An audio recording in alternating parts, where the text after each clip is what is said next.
Oggi facciamo un viaggio nell'architettura religiosa della Sardegna, un patrimonio ricchissimo perché manca in Sardegna un'arte, tra virgolette, laica, nel senso che non essendoci mai stata una classe borghese particolarmente facoltosa, ma nemmeno una classe nobiliare autonoma, tutti gli sforzi spesso delle comunità si sono riversati proprio sull'architettura religiosa.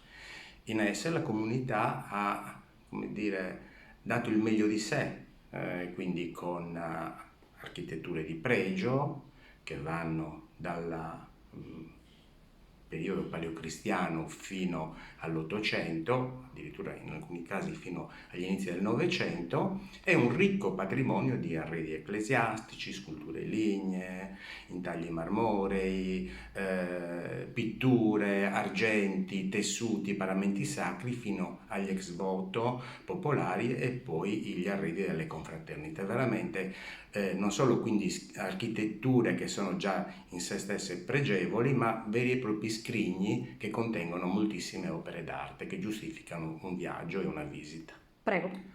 Sempre a Cagliari troviamo un altro esempio molto interessante che anche qui diciamo dimostra certe dinamiche che sono tipiche della Sardegna, e cioè il santuario di Nostra Signora di Bonaria con l'annessa basilica, perché spesso capita di trovare prima un santuario che ha suscitato particolare devozione nei secoli e poi la costruzione, spesso come appunto a Bonaria, nel Colle di Bonaria, di una basilica annessa. In questo caso le date della costruzione del Santuario di Bonaria sono certe, il 1324-25, quando i catalani appunto misero sotto assedio il castello di Cagliari, allora dominato dai pisani, lo espugnarono di lì a poco e in una vera e propria cittadella fortificata, appunto sul Colle di Bonaria, costruirono il loro santuario.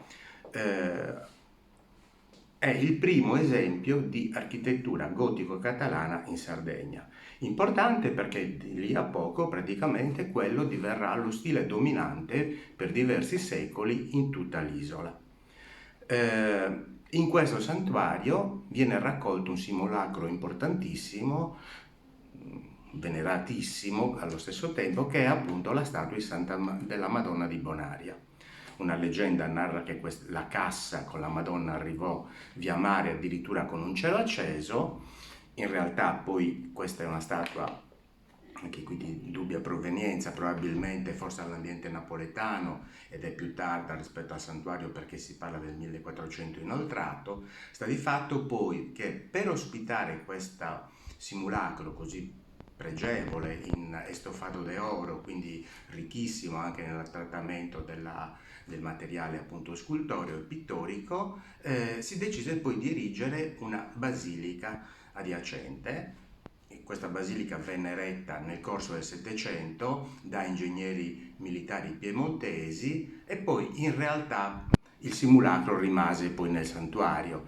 La basilica rimane ancora e all'interno vorrei notare che c'è una bellissima pala d'altare del pittore Antonio Corriga che rese omaggio appunto alla Vergine con una pala veramente di proporzioni importanti, anche perché anche la stessa basilica ha queste stesse proporzioni decisamente importanti per le chiese della Sardegna. Partiamo dal sud della Sardegna, quindi da Cagliari, dal capoluogo, e incontriamo subito una delle chiese forse più importanti della Sardegna, per quanto oggi sia dimessa e inglobata all'interno del tessuto urbano di Cagliari, e che è il San Saturnino. San Saturnino, che è una chiesa che probabilmente ha origini paleocristiane, sorge su quello che probabilmente si ritiene il martirium, dove venne sepolto, martirizzato il San Saturnino, le cui origini sono molto discusse, e che però è importante perché dimostra alcune dinamiche